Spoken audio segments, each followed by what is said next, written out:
So at the Tikkun Elevator Kollel here, we think that it's really important to understand Jewish history, and particularly the survival of the Jews in the Middle Ages.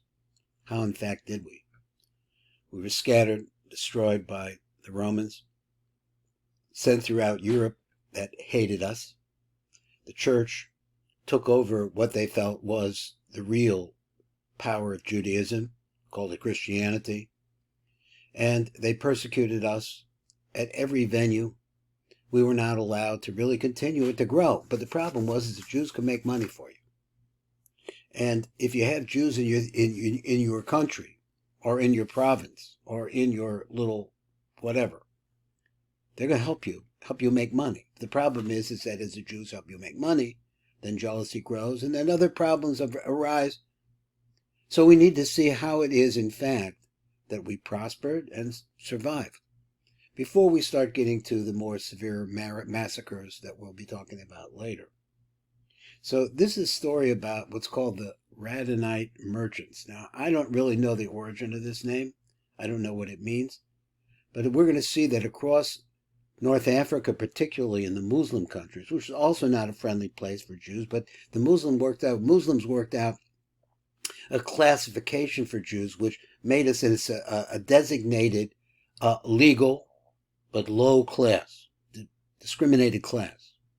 And how it was that in North Africa particularly, that the trade routes began to develop and that Jews prospered as a result of that. We're talking about the period between the 800s and the thousands of the Common Counting Era. And we'll go through the map a little bit more, and we'll see more about what's going on here. This is the goods traded by Radhanites. So it says like this: goods were traded by Radhanites. So they were medicinal herbs, spices, perfume, soap, wax, honey, silk, these kind of things. So we said like this: furs, skins, swords, arsenic, pierced pearls, silver, and slaves. Now, how do we know this? Because they kept documents, and we'll see some of that here in Dr. Beinart's work.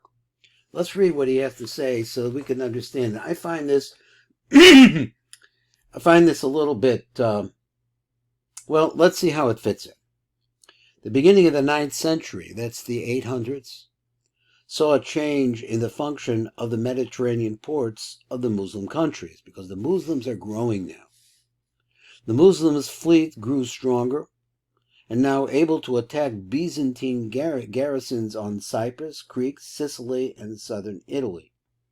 So we understand that this war that's going between North Africa and the Near East, the Muslim areas, and Byzantium, which is Turkey at this time, Turkey, and also the Balkans, other places. So he says Byzantine garrisons in Cyprus, Crete, Sicily, and southern Italy. In fact, the Arabs really controlled the Mediterranean, and the Byzantine navy ceased to play any practical role in the area. So they were attacked continuously, over and over again, by the Muslims. North Africa became the link between Muslim ports in the western, southern, and eastern Mediterranean. In Egypt, there's a place called Fustat. Fustat is on the river, developed as a trading partner, situated between Alexandria and the Red Sea ports on the trade route to India. So it was a nice place right in the middle. We'll just take a real quick look over here. Let's see, where is Egypt? And you can see right here, here is Fustat. Fustat is below Alexandria, and it's on the Nile River. So therefore, all the goods coming this way, and all the goods going around that way, and we're going to see this in a little while. Among the towns that played an important role in developing trade were the new ones. New cities: Fez, Marrakesh, Meknes, and Rabat. All of them Muslim. Sounds like Morocco to me. Then there's another place called Kairouan. Now, I can see where Kairouan is, and we're going to see this in the map. Let's just look at it real quickly right here. Where is Kairouan? Here it is right here. So you have Marrakesh, Meknes, Fez, Oran, Algiers. So this is Algeria and Tunisia. Then Tunis, and then Kairouan. So this is a place, apparently, in between Libya, what today is Libya, and Tunisia. So let's go back to our reading. So he says like this, and let me just bring this up a little bit. There we go, so we can get it on the page. Among the towns that played an important role, as we said before, were Fez, Marrakesh, Meknes, and Rabat, all of them Muslim. Kairouan exceeded all of them as the metropolis of North Africa. Located on the trade route midway between Alexandria and the ports of western Morocco and Spain, and adjacent to the fortified port of Mahdia. It engaged in precious metal crafts, received slaves from Sudan and Byzantium, and goods, oils, dried fruits, turmeric, spices, and leather from distant places. It was a meeting place for great merchants and their agents, and many business transactions were effected there, right there in this place called Kairouan. From the beginning of the 9th until the middle of the 11th century, so you're going into from the 800s all the way into, say, 1050, he says, considerable wealth was accumulated in Kairouan, and it didn't pass the Jews by. So he says, and palatial, private, and public buildings were constructed in the town. Now you can imagine that Jews living in a place like this also made money too, also had big palatial places too. Merchants, particularly the Jewish ones, known as Radhanites. Now, again, the origin of this word, let's see, played a major role in the international trade, and you can explain why at the end. Their caravans traversed many countries, from Europe through North Africa to the Muslim East and on to India. They were middlemen. Another land route took them through Europe to the Far East and China. The origin of the Radhanites is unknown, but some think that they came from the East. As Radhanite trade declined in the 10th century, which is the 900s, it was taken up by the merchants of Kairouan and Fustat. Again, this name, Radhanite, I'm not sure that I see it on the map and exactly where they came from, but this was a group of people who were ready to do business. He said documents found in the Cairo Geniza, so in other words, there are documents. This is where this Dr. Beinart gets his information from. He says that final documents found in the Cairo Geniza contain a wealth of material relating to the international wholesale trade of North Africa, as well as a considerable amount of responsa about commercial matters referring to the sages and Gaonim of Babylon, where there were different disagreements, and the great seat of judgment in the Jewish world was in Babylonia. They reveal the lively trade engaged in by Jewish merchants from different Western countries, using Fustat and Kairouan as their centers. Various documents deal with the resolution of credit problems and litigation between various merchants. So that's where Babylonia came in. Rabbi Nahara ben Nissim, head of the Babylonian Jewish community in Fustat. Now, we've labeled Fustat there. We're going to get back to it in a minute. Engaged in a particularly extensive trade that was international in scope. His commercial establishment operated for more than 50 years in the 11th centuries. That's in the 1000s, reaching near and distant lands and dealing with a large variety of goods. So you see that not only are Jews scattered, but in some places, and where it's possible, we made money and we prospered. The volume and scope of international Jewish trade demanded the use of new methods of credit. And this is where you start to see the power of the Jewish people. It was these Jewish merchants who introduced the use of what is called shufatiyah. So a shofet, so anyway, shutfin, it's not quite the same word, but the word shutfin in Hebrew means partners. So he says shufatiyah, he says the equivalent of our check is equivalent of a check.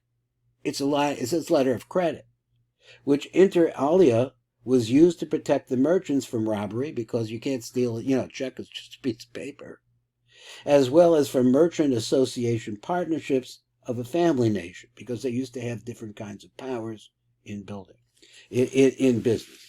Now, let's come over here and let's see what I can do about getting this under focus. This is a map of the Mediterranean world. This is the world in which we live. We originally were living in Eretz Yisrael. That was our place. Let me see, we'll bring it down a little bit more even. We'll try to move it around a little bit. We see over here, just to get oriented, this is North Africa, right? Then we have Arabia. Going east, you get to Persia, so on and so forth. Then in the north, you have Khazariya, which is a Black Sea country which was Jewish.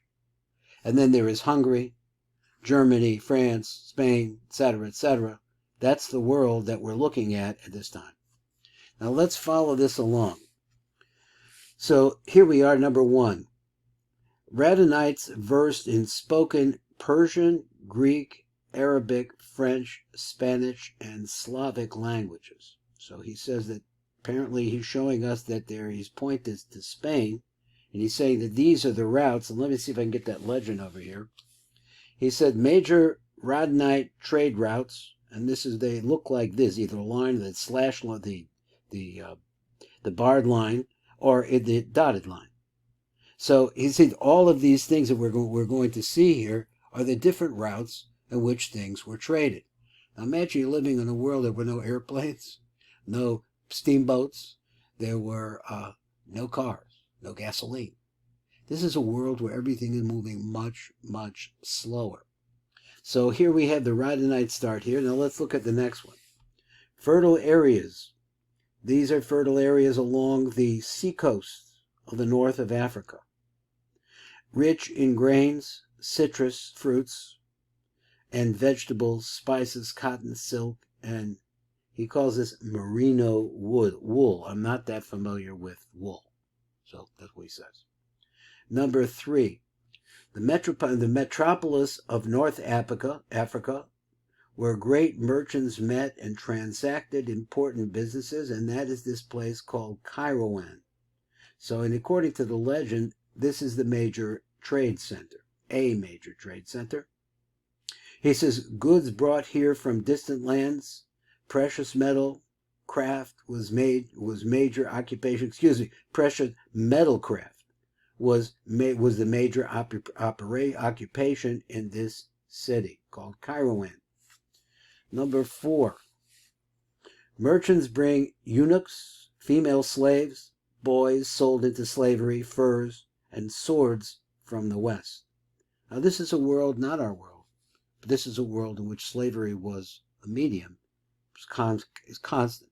For example, what happened to a vanquished army, a vanquished city? What happened to the people that were still alive? They wound up being sold into slavery. And that was the position back then.